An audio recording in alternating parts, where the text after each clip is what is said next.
New York City is one of the busiest, noisiest, but most popular cities in the world. 8 million people live in New York's 5 boroughs. The largest is Queens. Then there's Brooklyn, the Bronx, and Staten Island. The smallest borough is Manhattan. But this is the borough most people talk about when they talk about New York.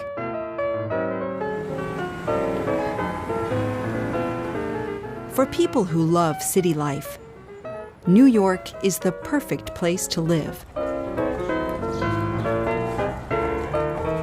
And for visitors, it's the trip of a lifetime. There's so much to see and do.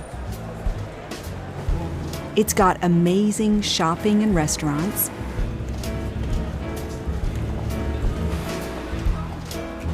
exciting theaters, and some of the most famous architecture in the world.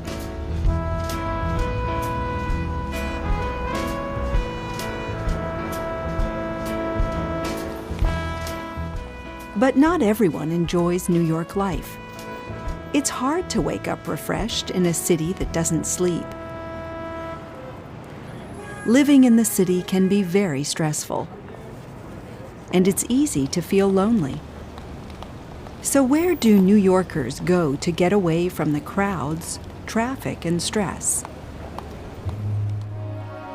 There are many beautiful parks in Manhattan, and they are great places to relax. Some, like Washington Square Park, aren't very big, but they are very popular with local residents. People come here to chill out and have fun. Central Park is 2.5 miles long and half a mile wide, and it has over 35 million visitors every year. When you're in Central Park, you can forget that you are in the middle of a busy city.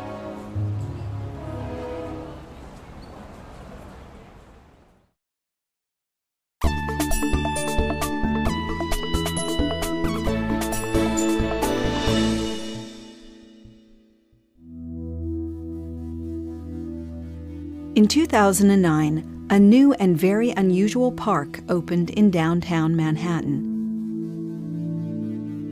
The new park, called the High Line, is now one of the city's most popular attractions, and it's easy to see why people love it.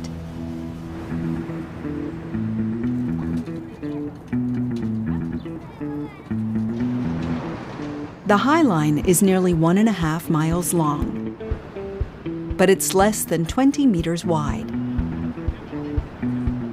It runs right through the buildings 3 stories up, over the traffic and crowded streets below.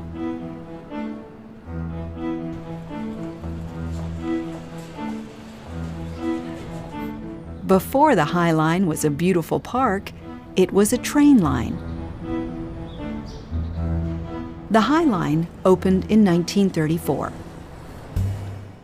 Before that, from the 1850s until the early 1930s, trains traveled along the streets of Manhattan. The trains carried milk, meat, and goods. But with more cars on the roads, along with people and horses, it was very dangerous, and there were many accidents. Because of these accidents, the High Line was built, and the trains now traveled safely above the traffic.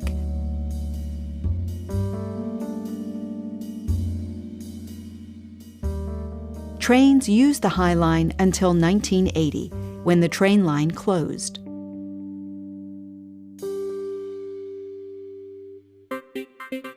Then, for many years, the High Line was empty, and its landscape started to change.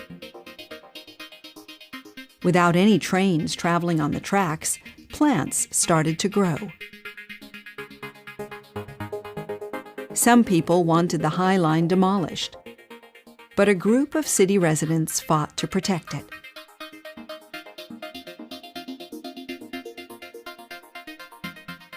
They dreamed of making the old train line into a park in the sky.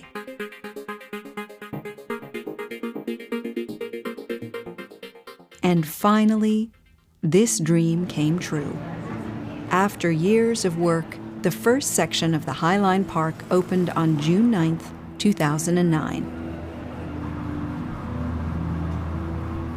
In 2011, the second section opened, and the park isn't quite finished.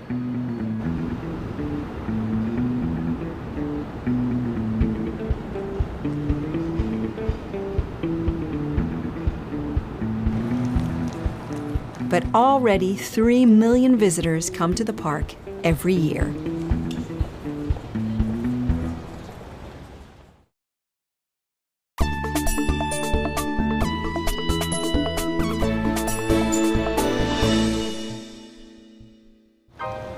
On a perfect hot and sunny day in July, the High Line is busy with visitors and staff.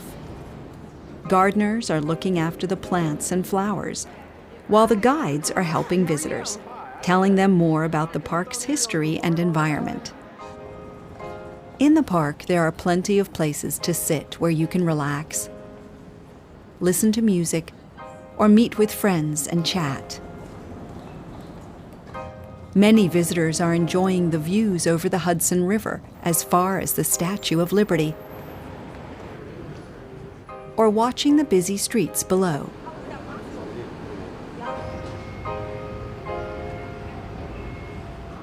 So what do today's visitors think of the High Line?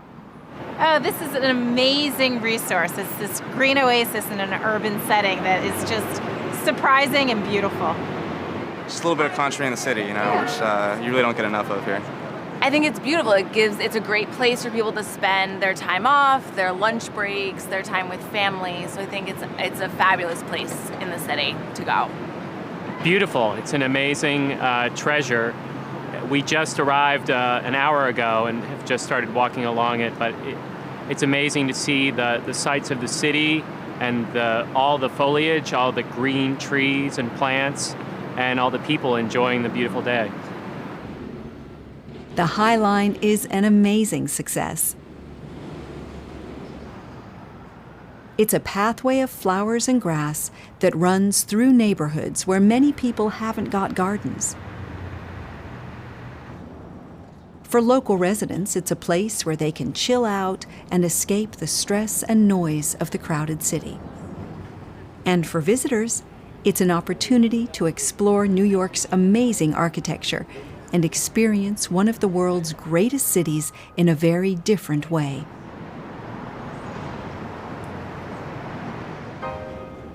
In New York City, the High Line makes a difference to people's lives. It makes people happy.